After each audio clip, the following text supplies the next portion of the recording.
जब आप छोटे थे तो कुछ एक बहुत इंटरेस्टिंग चीज़ हुई थी आपकी लाइफ में जो कि आप 5 साल तक आपको वो चीज़ याद थी। टिल द एज ऑफ 5 मैं मेरी प्रीवियस लाइफ का रीइंकार्नेशन का मुझे याद आ रहा था कि आई बिलोंग टू राजस्थान। मेरा एक पैलेस है और मेरी 2 बीवियां हैं। मैं उनको कुछ रास्ता भी दिखाता था कि ये रास्ते से जाओ तो मेरा महल इस तरफ है। मुझे ड्रीम्स में एक मंदिर आता था जहाँ भगवान को घुंघरू चढ़ाए जाते थे। आपने 2 बुक्स लिखी हैं और उनमें से एक बुक का नाम है स्थित प्रज्ञा। चित्तप्रज्ञ का एक्चुअल मीनिंग है कि हम ग्राउंडेड रहे, फल और फूल आए तो हमें झुकना नहीं, सक्सेस आ जाए तो ईगो नहीं बढ़ाना है, फेलियर आया तो डिप्रेशन में नहीं जाना है। वेकेशन में मैंने करीबन 150 हैंड पेंटेड साड़ीज का एग्जीबिशन किया ब्रिज कैंडी में, मुंबई में कार आर्ट गैलरी में, और नरगिस दत्त ने इनॉग्रेशन किया था और उन्होंने कहा चलो मेरे साथ लंदन, तुम्हें अभी वहाँ सेटल होना, तुम्हारा जैसा आर्टिस्ट इस एज में इतना टैलेंटेड मैंने नहीं देखा है। जिस तरीके से कोई भी मशीन आती है उस मशीन के साथ में एक मैनुअल आती है, तो Bhagavad Gita is that manual जो कि आपको पढ़नी चाहिए अपनी लाइफ की जर्नी स्टार्ट करने से पहले। आपने किसी बहुत बड़े एक्टर को भी सुनाई है। हर्षवर्धन का बैकग्राउंड इंदौर से है। वो बचपन में मदर से नफरत बहुत हो गई थी, तो मैंने कहा आप बड़े हो गए हो, अब माँ से मिलो, तुम्हें उनको संभालना है। तो समझ नहीं पा रहा, तो मैंने कहा कि मैं आता हूँ, भगवत गीता एवरी डे एक एक चैप्टर मैं पढ़ूंगा, समझाऊंगा। तो रोज सुबह 6 बजे उसके घर जाके मैंने कंप्लीट भगवत गीता पढ़ी, समझाई। 2 महीने के अंदर ही started talking to his mother. का बॉन्डिंग हो गया। आजकल मार्केट में बहुत सारे स्पिरिचुअल हीलर्स हैं। ये हीलिंग क्या किसी कोर्स को करने से आती है? Healer is not something like a degree you take. Self को डिग्री देना कि मैं इस लेवल से इस लेवल पहुंचा, बट वो लेवल पहुंचने के लिए खुद को बहुत साफ रखना पड़ता है।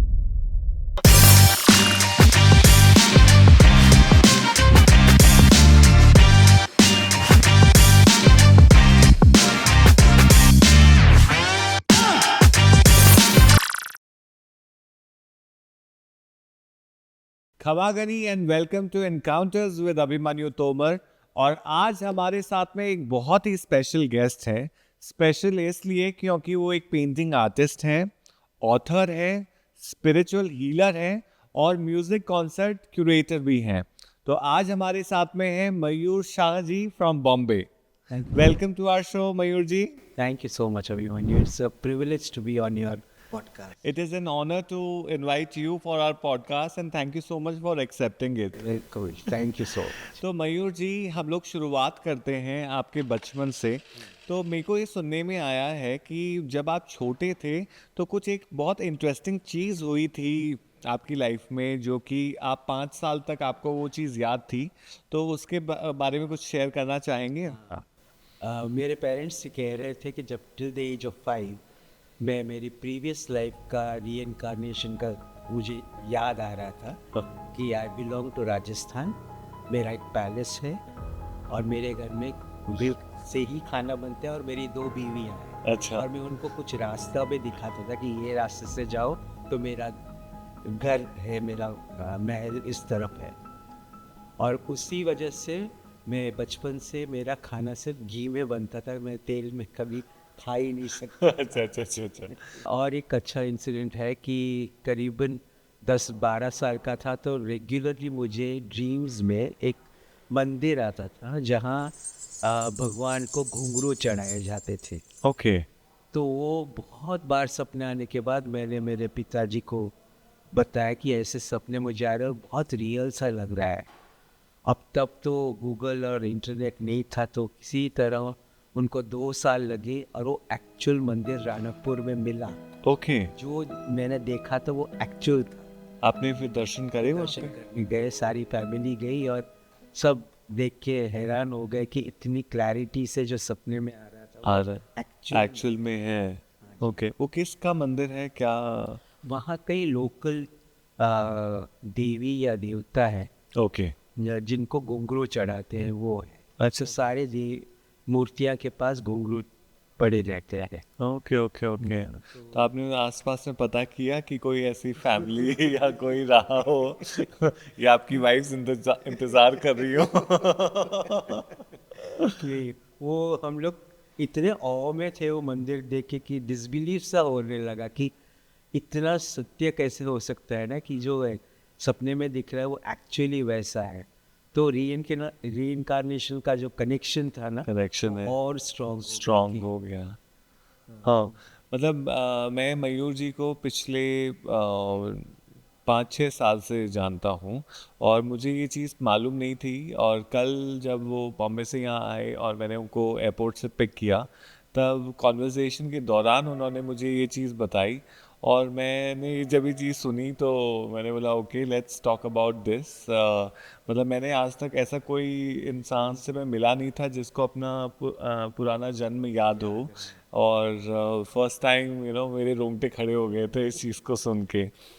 फिर आप जब बड़े हुए तब आपने और भी ऐसे कुछ लोगों को ढूंढने की कोशिश करी जो रीइंकारनेशन हुए हैं या फिर जिनको अपना पुराना जन्म याद रहा हो, आई थिंक 10-12 साल के बाद वो पहले की मेमोरी सारी सारी इरेज हो गए। erase हो गई। और ओके।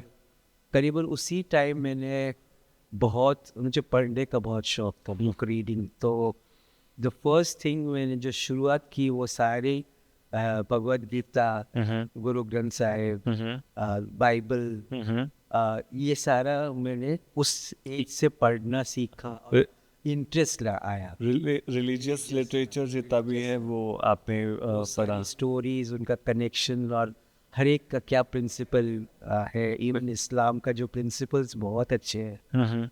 वो इन्फ्लुएंस जो आने लगा, उससे एक स्थिरता बहुत हो गई। जो बचपन में लोग ये होते पजल्ड होते हैं, लेकिन मैं वो पढ़ता था और बहुत शांति मिलती थी मुझे।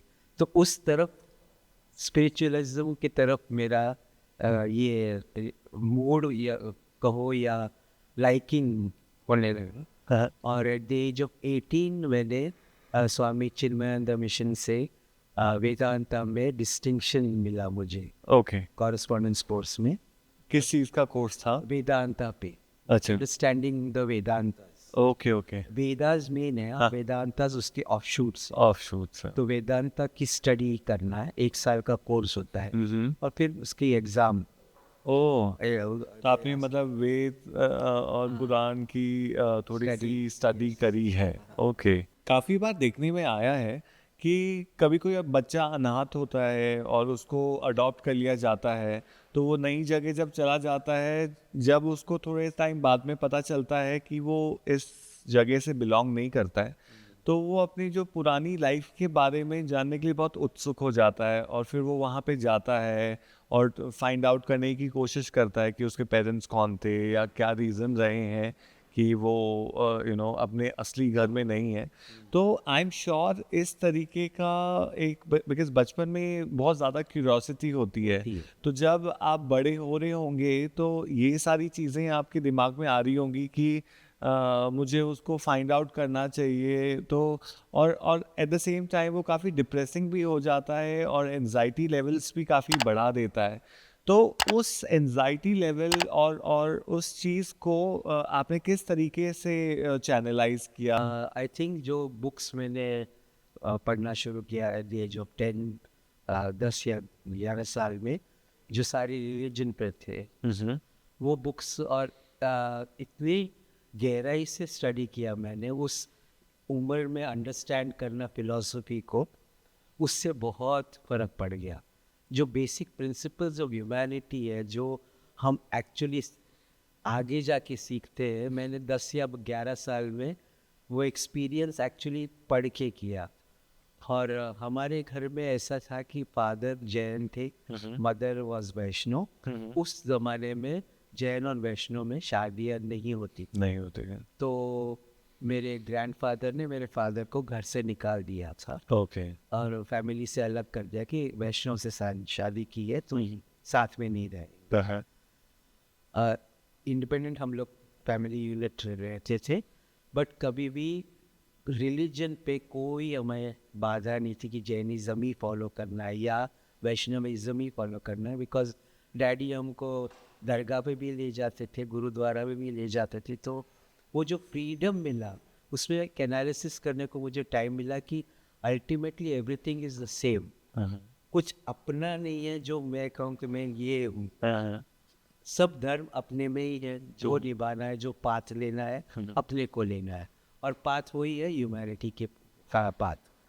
इसी से इंस्पायर होके फिर मैंने चिन्मय मिशन का ये कोर्स किया, correspondence course on the Vedantas, which was actually What are Vedantas? Vedantas are the offshoots of Vedas, the four main Vedas की offshoots है। Upanishad? नहीं, उपनिषद अलग है। Okay. वेदा जैसे प्रिंसिपल बुक्स है, वो प्रिंसिपल का और it's like a tributary of a river, वो वेदांतास कहते हैं। वो छोटी होती है बट उसका जो समराइजेशन है वो छोटे बुक्स में आ जाता है of the bigger Vedas which was in more detail. 1 साल का कॉरेस्पॉन्डेंस कोर्स था। It's a very tough question paper because interpretation अपनी तरफ से लिखना होता है, what we have understood from the Vedantas. Unfortunately मुझे डिस्टिंक्शन मिला। I was Wow. Distinction holder at the age of 18 and Swami ji ने मुझे बोला कि ये तुम क्या कर रहे हो, डिस्को जाने वाले एज में तुम ये सब पढ़ाई कर रहे हो, but he was very happy and blessed me a lot. Okay. उसके बाद सीरीज ऑफ कोइंसिडेंस ऐसे हो कि काफ़ी धर्म गुरु से मेरा मिलना हुआ। किन धर्म गुरुओं से आप मिले? श्री रविशंकर से, स्वामी चिन्मयानंद से तो थे ही, फिर सत्य साई बाबा, जैन में 2-3 बहुत बड़े ऋषि मुनि हुए, उनसे हुआ है। और ये अचानक से होता है, और वो फर्स्ट बेसिस पे जो होता है ना, तो इतना उनका पावर ना, यू इंस्टेंटली फील इमीडिएटली कि हम, बिकॉज हमारी बॉडी वो antenna is ready to receive the blessing, तो उनकी ब्लेसिंग ऐसे फ्लो करके आ जाती है। वो है ना कंटिन्यूसली लाइक रिचार्ज होता है ना, रिचार्ज होते रहा। The positivity that they have, the aura they have. Parallelly around 20 साल का था, वहाँ से मैंने फिर भगवत गीता पढ़ना शुरू की। Okay. वो एक टाइम में तो कभी किसी को समझ नहीं आएगी, so I had to study 3-4 times, और every time a new meaning उसमें से आए। एंड इतना इंग्रोसिंग हो गया कि वो सारे जो प्रिंसिपल्स हम सोच रहे हैं कि एक टाइम में लिखे गए हैं, बट आज के दिन में भी in business, in living day to day life, सारे प्रिंसिपल्स बहुत वैलिड है। Okay. और स्पेशली कोई भी इंसान जिसको लाइफ शुरू करनी है, उसका basis is the Bhagavad Gita. Bhagavad Gita. एक at the age when you finish studying and start your career, that is the right age to study the Bhagavad Gita. Learn the principles का, ताकि आगे जाके जो चैलेंजेस फेस करने पड़ेंगे ना, you are ready. मुझे किसी ने बताया था कि इनफैक्ट मैंने कहीं देखा था कि जिस तरीके से कोई भी मशीन आती है, उस मशीन के साथ में एक मैनुअल आती है, तो Bhagavad Gita is that manual जो कि आपको पढ़नी चाहिए अपनी लाइफ की जर्नी स्टार्ट करने से पहले। Am I right? Right. And अपने यहाँ क्या हुआ है कि पता नहीं कल्चर में है कि बच्चे देखते हैं दादा दादी भगवत गीता लेके बैठे, तो उनको लगता है कि उस उम्र में जाके ज़रूर पड़ेगी, अभी क्या कर रहा है। वो रिलीजन और फिलॉसफी को डिफ्रेंशिएट नहीं कर सके। वो Bhagavad Gita became like is a religious book, it is not a religious book. It is just about the dharma of life, how to live your life, that understanding life and ups and downs. And it makes you very practical also to take decisions in your life. Yes. And it doesn't allow success to go to your head. Doesn't allow failure to get you into a depression. जो आजकल बच्चों में हो रहा है, पहले के ज़माने में डिप्रेशन, एंजाइटी कभी नहीं है, कितनी कोई भी सर्कमस्टांसेस हो, बट ये बीमारी सुनी भी नहीं थी। तो आज तो every second third person is undergoing that, because I think वो distancing it, the person is not able to tackle or understand Actually, what I think is हम लोग ना तो अब वेस्ट रहे और ना ही हम हम देसी इंडियंस रहे, हम कहीं बीच के बन गए हैं और जो फैमिली सिस्टम है, जो वैल्यूज़ हैं, जो संस्कार हैं और इन चीज़ों से काफ़ी थोड़े से दूर आ गए हैं, ठीक है। तो वो एक बहुत ही मेजर रीज़न है ये सारे डिप्रेशन का। और because there are no families any more, joint families नहीं है। राइट। सब अपने अलग अलग रहते हैं। फिर जब प्रॉब्लम्स आती हैं तो they have to deal it alone, वरना पहले पूरा परिवार रहता था जो सपोर्ट करता था। So this is one of the reason which I think is major. Single unit family होने से क्या हो जाता है कि कभी कभी बच्चे अकेले पड़ जाते हैं, उसमें भी सिंगल चाइल्ड हो, उसका कोई कंपेनियन नहीं होता, क्योंकि पेरेंट्स और एज गैप तो है ही। वो बच्चा फिर फ्रेंड्स अच्छे बने तो ठीक है, गलत बने तो वो उसकी लाइफ बर्बाद है। उसी में ये सारा प्रॉब्लम हो रहा है। तो I always tell youngsters wherever I lecture at various management institutes on Bhagavad Gita, on creativity and innovation।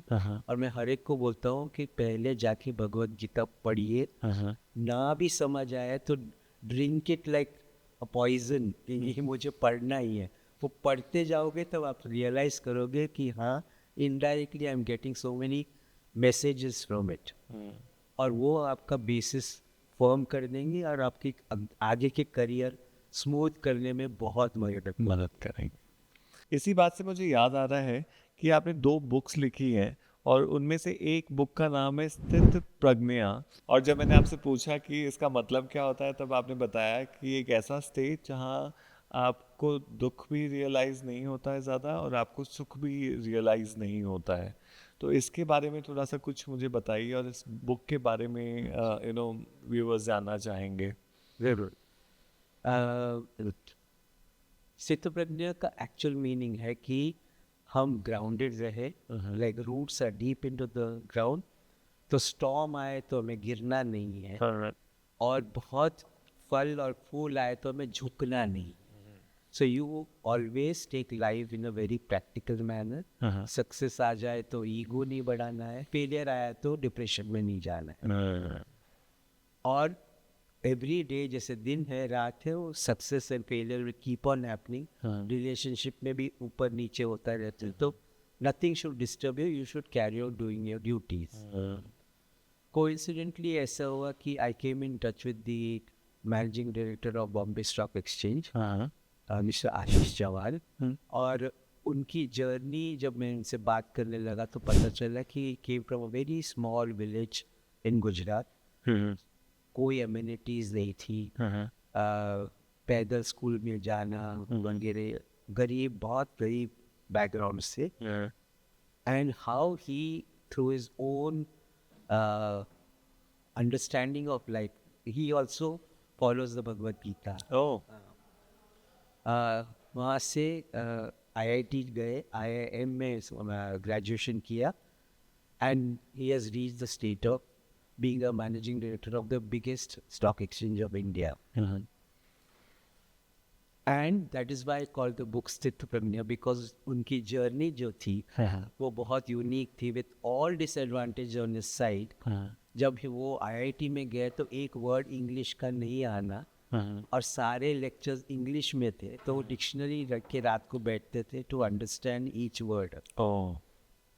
और This is very difficult. very difficult. And he is the one who actually brought the ATMs to India, because he went and purchased satellites from US, and उसी satellite से फिर हमारे ये banking system में revolution आया। So he is a pioneer of that era. Plus he is the father of derivatives. Stock exchange में derivatives के trading होती है। It's a specialized line. He invented that in a manner and adapted it to Indian situation. So he's been called the father of derivatives. And so बहुत सुंदर journey उनकी है।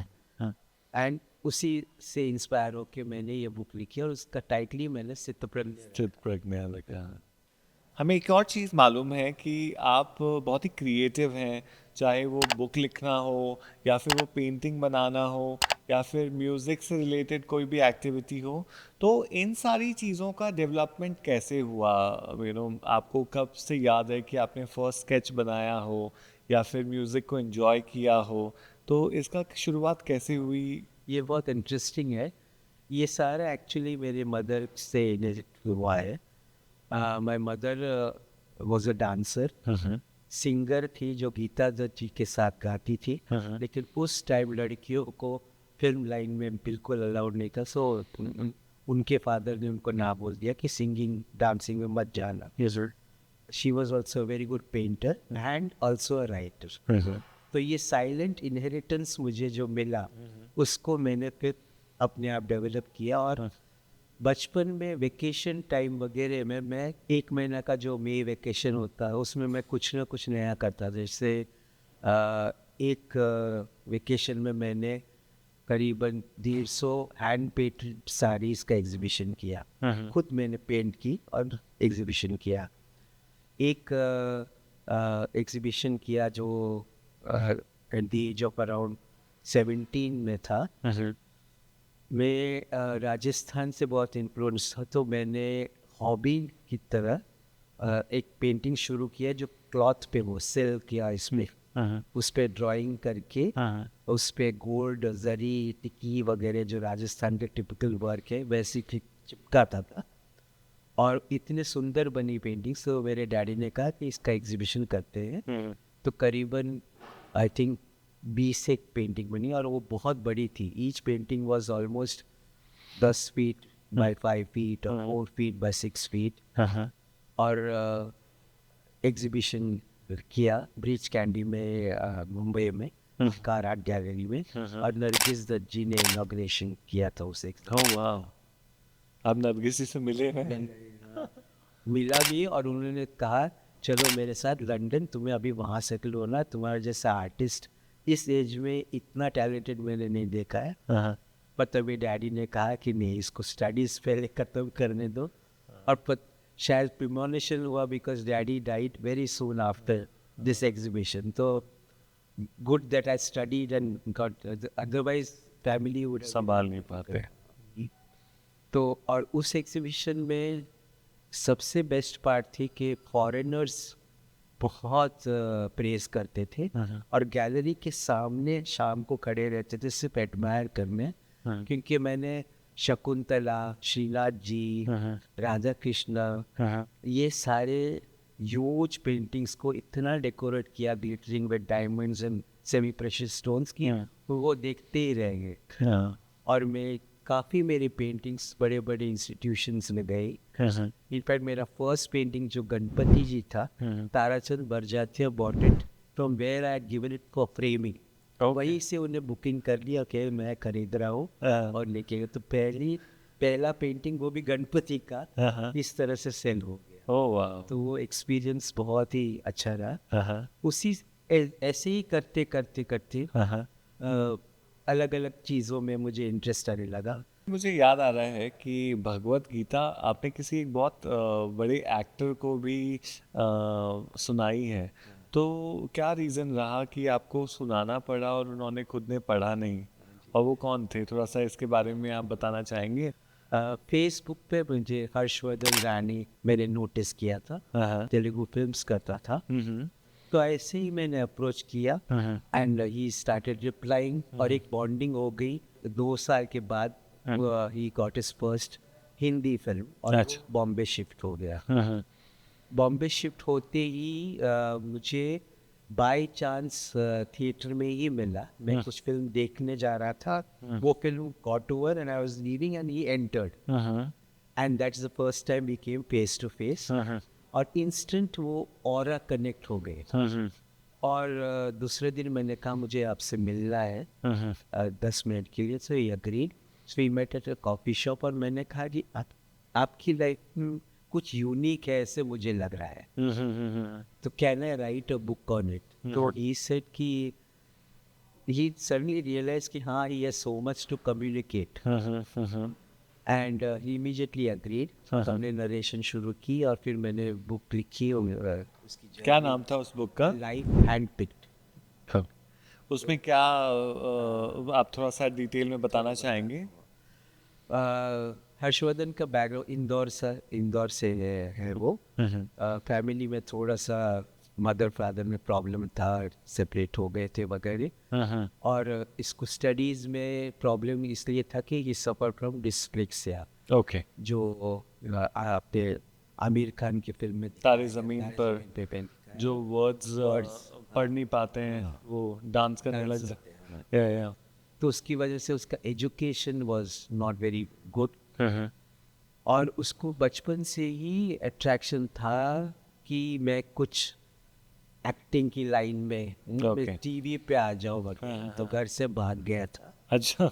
और without any money और anything, हम्म। और भाग के खुद की लाइफ को धीरे धीरे संभल के बहुत मीनियल जॉब्स, लाइक रेस्टोरेंट में टेबल, किचन में काम करना, टेबल पहुंचना, कुरियर बॉय करना, वो पब्लिक बूथ होते हैं ना, टेलीफोन बूथ, उसमें बैठ के अच्छा अच्छा, वहाँ पे ऐसे, काम संभालना, ऐसे काम करें। करते करते करते करते हाँ। वो एक लेवल तक आ गया कि he could afford to live by himself। और वहीं से चांस मिला कि उसने तेलुगु फिल्म में पहले, वो एक्चुअली हाफ तेलुगु है और हाफ महाराष्ट्रियन है। Okay. Mother was Telugu, and Rani Rani Maharashtrian या तो तेलुगु फिल्म इंडस्ट्री में उसको ब्रेक मिला, छोटे छोटे रोल करने लगा। उसका बड़ा ब्रेक आ गया सनम तेरी कसम, ओह, सनम तेरी कसम वाज द फर्स्ट। फिल्म थी जो बहुत प्रेज अप्रिशिएट हुई। बुक लिखते लिखते वो मुझे बोलने लगा कि तुम हर्षी बन गए हो, तुम इतना अच्छा एक्सप्रेस कर रहे हो, जैसे कि मेरे ही एक्सपीरियंस नरेट हो रहे हैं। वो फिर बॉन्डिंग इतना अच्छा रहा। आप उसको डिस्लेक्सिया आया तो मैंने उसको कहा भगवत गीता पढ़ो, फिर मुझे ही रियलाइज़ हुआ कि वो इतना पढ़ नहीं सकेगा। और वो उस बचपन में मदर से नफरत बहुत हो गई थी। तो मैंने कहा आप बड़े हो गए हो, अब माँ से मिलो, माँ है, जन्म दिया है, कितने भी डिफरेंस है, अब तुम बड़े हो, अब तुम्हें उनको संभालना है। तो समझ नहीं पा रहा, तो मैंने कहा कि मैं आता हूँ, भगवत गीता एवरी डे एक एक चैप्टर मैं पढ़ूंगा, समझाऊंगा। तो रोज सुबह 6 बजे उसके घर जाके मैंने कंप्लीट भगवत गीता पढ़ी, समझाई। एंड 2 महीने के अंदर ही started talking to his mother. का बॉन्डिंग हो गया। How beautiful. उसके बाद कोइंसिडेंटली वो कहीं शूटिंग में गया, वहाँ भगवत गीता का वो 7 दिन का पाठ होता है ना, उसमें जाके बोला मैं अटेंड करके आया, मुझे और मज़ा आया कि कोइंसिडेंस की पढ़ने के बाद वो सप्ताह में भी मैं गया। उसके बाद तो बस और बॉन्डिंग हो गई। अब वो मुझे गुरु ही मानता है, छोटी छोटी छोटी बातों में मुझे ये कहता है। Just now he is doing a correspondence course in psychology through a London institute. Oh wow. And first year के एग्जाम में is got 81% mark. Outstanding. Dyslexia होने की बावजूद ओवरकम करके हाँ। he has done this, which is very great। Commendable. और normally देखा जाता है कि जो भी एक्टर्स होते हैं वो पढ़ाई से भागते हैं वो वैसे ही छोड़ देते हैं। बट यू नो, इतना सब कुछ सिचुएशंस होने के बावजूद भी अगर वो पढ़ाई को कंटिन्यू करना चाह रहे हैं तो इज़ ग्रोइंग हिज ऑरा, और वो ग्रो करना चाह रहे हैं अपनी लाइफ में। और आई थिंक उसको बचपन से वही रिवॉर्स रहा होगा कि पढ़ाई नहीं हो पाई। हाँ। तो इनकम्प्लीट सा लगता होगा। तो और उसका उसको किसी चीज़ से ज़्यादा अटैचमेंट है नहीं है। कल जब मैंने आपको पिकअप किया तब आपने कुछ चीज़ें मेरे साथ में शेयर करी। उसमें से एक चीज़ थी कि जो सिचुएशंस होती हैं लाइफ में जो कि हार्ड होती हैं, उससे भी इंसान उसमें भी वे बना सकता है। और हर्षवर्धन की एक बहुत इंटरेस्टिंग चीज़ आपने शेयर करी थी मुझसे कि जब उनको इंग्लिश नहीं आती थी और उनको इंग्लिश सीखनी थी तो उन्होंने किस तरीके से उसका एक रास्ता निकाला। तो हमारे ऑडियंस के साथ में आप शेयर करना चाहेंगे? उस टाइम में कॉल सेंटर बूम था, बहुत सारे कॉल सेंटर खुल गए थे। और कॉल सेंटर में किसी को भी इंडक्ट किए तो 1 महीने का ट्रेनिंग होता था जिसमें उन्हें बात करना, इंग्लिश, कॉन्वर्सेशनल इंग्लिश सिखाते थे। तो हर्षवर्धन ज्वाइन करता था, 1 महीना ट्रेनिंग लेता था जो मुफ्त में था, छोड़ के जाता था और दूसरे कॉल सेंटर में अप्लाई करता था। ऐसे 3-4 ट्रेनिंग सेशन अटेंड किए and then he started speaking English. तो ये एक यूनिक वे था टू लर्न कि नौकरी भी मिल जाती थी और सीखने भी मिल जाता था। तो ये बहुत मुझे अच्छा लगा उसका आइडिया की। बहुत तिकड़म वाले हैं हर्षवर्धन। हम चाहेंगे कि हर्षवर्धन को हमें पॉडकास्ट में लेना चाहिए आने वाले दिनों में। Sure. It is going to be very interesting story उनके मुंह से खुद से सुनने में, और वो भी और सारे चीज़ें सब बता सकते हैं जो उन्होंने अभी तक लोगों से शेयर नहीं करी होंगी। मयूर जी, आजकल मार्केट में देखा जाता है बहुत सारे स्पिरिचुअल हीलर्स हैं और बहुत अलग अलग तरीके के कोर्सेज मार्केट में हैं जो लोग बताते हैं कि हमने यहाँ से ये सीखा है, वो किया है। तो आप कुछ बताना चाहेंगे ये हीलिंग क्या किसी कोर्स को करने से आती है या किस तरीके से आप इसको डेवलप कर सकते हैं? कोई कोर्स स्पिरिचुअलिटी सिखा नहीं सकता। अपनी रिसेप्टिविटी क्या है to understand life, understand the moral of life, वो ही स्पिरिचुअलिटी है। और जब वो अंडरस्टैंडिंग आती है तो एक फ्रीक्वेंसी में हम ऑपरेट करने लगते हैं। उस फ्रीक्वेंसी में हम उन लोगों से मिलते हैं जिनकी फ्रीक्वेंसीज ऑलरेडी थोड़ी हाई होती है, और तब वो हीलिंग पावर अपने में स्टार्ट हो जाता है। ओके। क्योंकि we are able to receive, we are able to also give. तो अगर मैंने वो रेल में हूँ और मैंने दिल से इच्छा की कि इस पर्सन को इस तकलीफ से कोई रास्ता दिखाए, कोई तरह से let him come out, him और her come out of the trouble, और make it easier for him और her to understand the trouble, वो itself becomes the healing, the beginning of the healing process. और वो vibrations and aura जो अपनी personality से दूसरे में जाते हैं, वो aura and vibrations carry the healing effect and it calms the person down. Healer is not something like a degree you take. There is self created, self को degree देना कि मैं इस लेवल से इस लेवल पहुंचा, बट वो level पहुंचने के लिए खुद को बहुत साफ रखना पड़ता है। साफ रखने से क्या मतलब है? साफ है, always be in a good state of mind, do good, be a good human being. कभी किसी के बारे में बुरी बात नहीं करनी, सबको इक्वल ट्रीट करना, ना कभी किसी के बारे में बुरा सोचना, किसी को गाली नहीं देना वगैरह। अपना एरिया एकदम क्लीन रखे, कोई जात की दुश्मनी ना रखे, रिवेंज लेना है, मुझे ये करना है, मुझे वो करना है, वो सब से आप साफ हो गए तो it's already a cleansed state that you are in. और जैसे ही हम वो स्टेट पहुंचे, अपने antennas are open to receive, and universe तो बैठा ही है देने के लिए, सिर्फ हमें लेने के लिए हाथ आगे करना पड़ता है, वो क्लेंजिंग होता है। जो हीलिंग के बारे में आपने बताया, तो कोई ऐसा एग्जाम्पल है डे टू डे लाइफ में जो आपने खुद ने महसूस किया हो कि ओके मैंने हील कर दिया और उसके इफ़ेक्ट्स आपके ऊपर कुछ आए हो, कुछ शेयर करना चाहेंगे? है, काफ़ी इंसिडेंसेस है। मेनली तो मेरे दोनों बच्चे, I have a daughter and a son, जब भी छोटे थे और कुछ भी उनको फीवर या तकलीफ होती थी, रात को सो नहीं सकते थे, तो मैं अपनी गोदी में उनको रात को सुलाता था। मैं खुद लेटता नहीं था, पीछे पिलो रख के बैठ जाता था, पूरी रात में उनके सिर पे हाथ रखता था, और by morning they used to get cured. और थोड़ा सा उसका असर मुझ पे रहता, but I was grown up so I could cope with it. पर ये बहुत बार हुआ है कि उनको तकलीफ हुई और मैंने वो जस्ट गोदी पे सुलाया और वो निकल जाते थे, मैं देवर परफेक्टली ऑलराइट। मेरे फ्रेंड सर्कल में, कजन्स में या स्टूडेंट्स जिनको मैं लेक्चर करता हूँ, उनमें किसी को भी तकलीफ होती थी, if they just communicate to me कि उनको ये तकलीफ है, I may be anywhere in any part of the world, वो ऑरा से I could heal them, and then they immediately next day they reported कि they felt that they are healed। तो वो जो स्टेट है, इसमें हमें पता नहीं चलता ना, उससे कम्युनिकेट नहीं करे तो मुझे पता नहीं चलता, तो मैं इंसिस्ट करता हूँ आप मुझे रिपोर्ट कीजिए।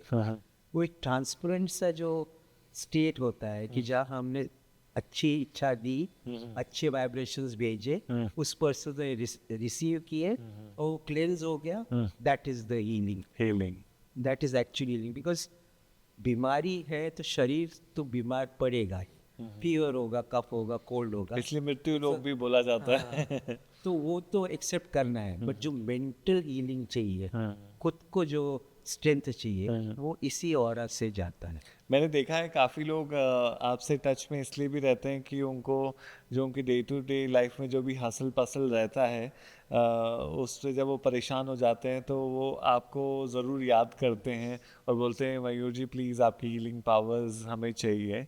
तो ये मेरा सामने देखा हुआ है। इनफैक्ट मयूर जी के जब आप घर में एंटर होते हैं तो बहुत ही ज़्यादा पॉजिटिविटी महसूस होती है। इतना खूबसूरत उन्होंने घर को डेकोरेट कर रखा है। बहुत सारे स्टैचूज़ हैं भगवान के, गुरुओं के, और चैंटिंग हमेशा चलती रहती है, और अगरबत्ती, धूप और ये सारी इसकी महक हमेशा वहाँ पे रहती है। और इतनी clean, I think cleanliness is also one very important thing कि आप अपनी जगह को जितना साफ़ सुथरा रखते हैं, टाइडी रखते हैं, तो वो आपके अंदर डेफिनेटली एक पॉजिटिविटी का संचार करती है।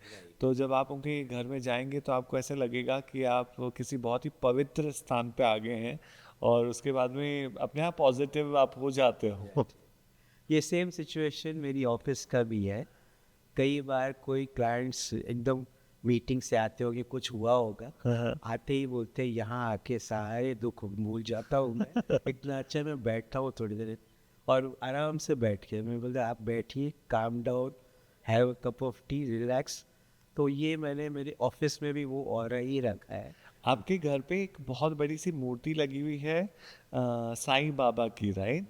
तो आप साईं बाबा को काफ़ी मानते हैं? हाँ जी, हाँ। तो कुछ रीज़न है जिसकी वजह से आपका जुड़ाव साईं बाबा से रहा है? वो भी इंटरेस्टिंग है।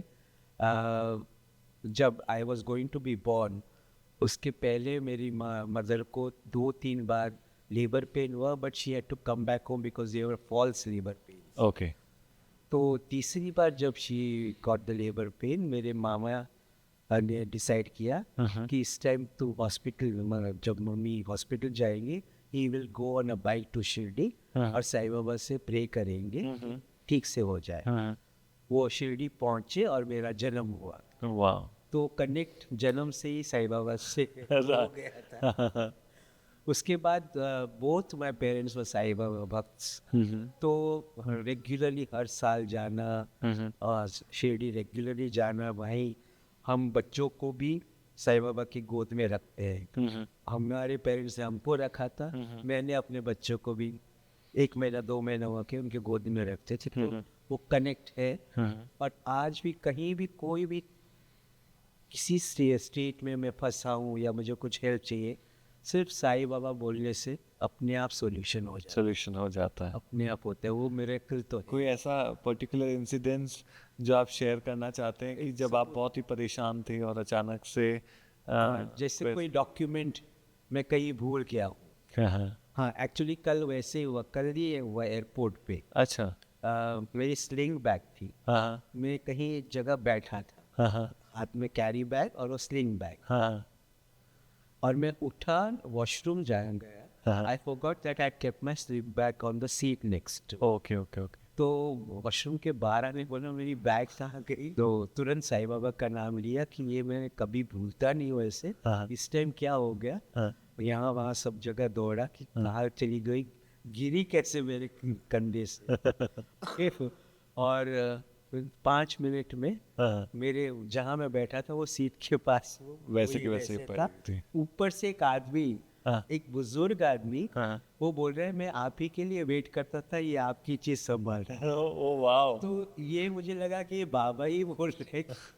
आई गॉट गूज़बम्प्स इस बात को सुन के। कल ही हुआ है। ऐसे कई बार कहीं कहीं फंस जाते हैं ट्रैफिक में या कुछ हो जाता है, बस साईं बाबा तुम सॉल्व कर दो, ये इसमें से ये परेशानी दूर कर दो, हो जाता है। वो आपके हीलर हैं। हाँ। ऐसी ऐसी कोई बहुत ही खतरनाक सिचुएशन जब आप कहीं फंस गए हो या कुछ बहुत ज़्यादा परेशानी में हो और वहाँ से आपको उन्होंने निकाला हो? बचपन में ये हुआ था। एक पिलग्रिमेज पे जा रहे थे, पूरी जॉइंट फैमिली थी, कजन्स वगैरह, 3 गाड़ियाँ थी। रात को हम निकले थे तभी तो स्ट्रीट लाइट्स बहुत कम थी. This must be early around mid 60s की बात. और हम तीनों गाड़ियाँ हम लोग फंस गए, गुम गए. पता नहीं किस तरफ जाना, कोई आइडिया नहीं है क्योंकि स्ट्रीट्स ही नहीं है, लाइट नहीं है. कैसे जाए, कहाँ राइट जाए, लेफ्ट जाए, सीधा जाए. अचानक एक बैलगाड़ी दिखी. वो बैलगाड़ी भी नहीं दिखी, उसकी जो लाइट है ना वो नीचे चलते हैं वो दिखी. अब वो देखने से हमें लगा कि इसको तो पूछे.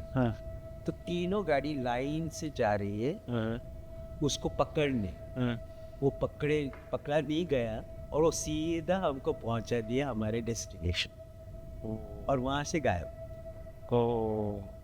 ओके. तो ये मैंने आंखों से देखा है. क्योंकि उस स्टेज में मिडनाइट हम लोग डरे हुए हैं, हम बच्चे भी थे, साथ में फैमिलीज थी. कोई भी कुछ लूट सकता था. इतने डरे हुए थे कि अब जाए कहाँ. कुछ आइडिया, बोर्ड्स नहीं, कुछ नहीं. और कंपास भी नहीं था उस टाइम का क्या. तो उस टाइम में ये मिरेकल देखा है मैंने. और विद इन आई थिंक फिर आधे घंटे में एक तो गाड़ियाँ बैलगाड़ी को चेस कर रहे हैं और पकड़ नहीं पा रहे हैं. ये बहुत ही इंटरेस्टिंग चीज़ है. हाँ, अभी मुझे अभी भी याद है एक बहुत अच्छा और स्ट्रेंज इंसिडेंस जो मेरे साथ पर्सनली हुआ. मैं शूट्स करता हूँ तो एक लोकेशन पे गया था जहाँ मुझे डैम और स्ट्रीट दोनों चाहिए थी. वो लोकेशन शाम को पहुँचा था मैं, और लोकेशन सुंदर लगा. और तभी वहाँ छोटे से रिवर था तो मैंने सोचा जाके मुँह वॉश कर लूँ. जैसे ही मैं उस तरफ गया तो मैं फिसल गया और पानी में गिर गया. उस रिवर में डीप नहीं था बट नेक डीप जितना था. मोबाइल तो पानी में चला गया तो I couldn't call out for any help. और ऑलमोस्ट वो 7, 7:30, 8 बज गए थे. अंधेरा हो गया था, कोई दिखे नहीं. बस तो वहाँ खड़े खड़े एक पिलर को पकड़ लिया पानी के अंदर. ताकि मैं डूबो नहीं. कोई आपके साथ में नहीं था? नहीं, मैं खाली लोकेशन देख के गाड़ी कहीं दूर खड़ी थी क्योंकि वो गाड़ी नीचे नहीं आ सकती जहाँ से मुझे लोकेशन देखना था. वो ब्रिज पे आगे थी. और मैंने ड्राइवर को कहा था कि मैं ये इतना देख के आ रहा हूँ. और मोबाइल नहीं होने से मैं जब स्लिप हो गया तो मैं ड्राइवर को फ़ोन भी नहीं कर सकता. और उसको भी शायद आई थिंक नींद आ गई थी तो गाड़ी में सो गया. उसको रियलाइज नहीं हुआ कि कितना टाइम है. तो स्लिप हो गया, अंधेरा हो गया और मैंने साईं बाबा का नाम जपना शुरू कर दिया. थोड़ी देर में कोई आदमी आया, उसने लोगों को बुलाया और मुझे सेफली बाहर निकाल दिया. तो ये भी एक टेस्ट ऑफ टाइम था कि जन्म और मृत्यु जैसा सवाल था. You were gone, but he came to support you. और मैंने वही बोला, चाहे तो आप मुझे 1 मिनट में ख़त्म कर सकते बट आपकी चाहत वो नहीं है. इसने गिराया भी आपने और बचाया भी आपने. एक और छुपा हुआ टैलेंट है मयूर जी के अंदर. वो प्रोड्यूसर भी हैं. उन्होंने काफ़ी सारी मराठी मूवीज़ और टीवी सीरियल्स कुछ प्रोड्यूस करे हैं. तो कुछ आप उनको मैसेज देना चाहेंगे मराठी में और गुजराती में कि वो सब्सक्राइब करें हमारा चैनल और शेयर करें और हमें फीडबैक भी दें कि किस तरीके का ये चल रहा है और हमें किस और क्या मेहनत करने की ज़रूरत है. तो गुजराती और मराठी दोनों में आप मैसेज प्लीज दीजिए. आमचे मराठी बंधू भगिनींना तुम्हाला रिक्वेस्ट करतो की तुम्ही ह्या पॉडकास्ट चॅनलला सपोर्ट द्या. एन्काउंटर्स विथ अभिमन्यू तोमर लाईक करा, शेअर करा, फ्रेंड्सला रेकमेंड करा आणि याला इतकं पॉप्युलर करा की लोकांना हे आवडायला लागेल आणि दे विल लुक फॉरवर्ड की पुढचा एपिसोड आम्हाला बघायचा आहे. Because Abhimanyu works very hard, brings in a lot of variety of people. अच्छे लोग हैं, चांगले लोक आणतात, चांगलं कंटेंट डेव्हलप करतात आणि focuses on certain aspects of life जे आपल्याला खूप शिकायला मिळतो त्याच्यात. ગુજરાતનો મારા ભાઈ બંધો તમને પણ હું રેકમેન્ડ કરું છું કે આ ચેનલને લાઈક કરો, સબસ્ક્રાઈબ કરો. અભિમન્યુ ખૂબ મહેનત કરીને જુદા જુદા વ્યક્તિમત્વને લાવે છે ઘણું શીખવા મળે છે, ઘણું સમજવા મળે છે. એટલે એક ગુજરાતી બીજા ગુજરાતીને અપીલ કરે છે કે તમે આ ચેનલને સબસ્ક્રાઈબ કરો અને ખૂબ એને સપોર્ટ કરો અને let Abhimanyu grow with this channel 1000 times than this size. जय गुजरात, जय भारत। शायद से आपको ये नहीं मालूम होगा कि मुझे गुजराती भी बहुत अच्छे से आती है। बहुत बहुत आभार છે તમારો, મને તમારો પ્યાર આપજો और ઢેર સારો આશીર્વાદ આપજો। હું પણ થોડો ગુજરાતી છું, મને ગુજરાતી આવડે છે। તમે મારા ચેનલને સબસ્ક્રાઈબ કરજો और શેર કરજો और પૂરા આખો ગુજરાતમાં ફેલાવી દો મારા ચેનલને। I would like to thank our partners, La Farsan Hospitality Partner, Style and Scissors Grooming Partner, Omasra Wellness Partner, Unique Wedding Magazine Partner, Krishnaveer Kiran Foundation NGO Partner, Lights Camera Actions Content Partner। जाते जाते मयूर जी, हमारे पास में आपके लिए कुछ special gifts हैं। उमासरा और silencers की तरफ से ये gift hamper, Thank you. Love farsan और पूरी टीम की तरफ से एक बहुत ही मीनिंगफुल गिफ्ट है हमारे पास में आपके लिए। ये जो पौधा है ये हम यहाँ नीचे लगाते हैं, जो आपके नाम पे रहेगा और हमेशा हमें याद दिलाता रहेगा कि मयूर जी यहाँ पे कभी आए थे। और ये नेस्ट है और कुछ चीज़ें हैं जो कि पशु पक्षियों के लिए हैं, तो ये आप बॉम्बे में अपनी बालकनी में ज़रूर लगा सकते हैं। Thank you so much. Thank you so much for coming. और नीचे चलते हैं और इसको लगाते हैं।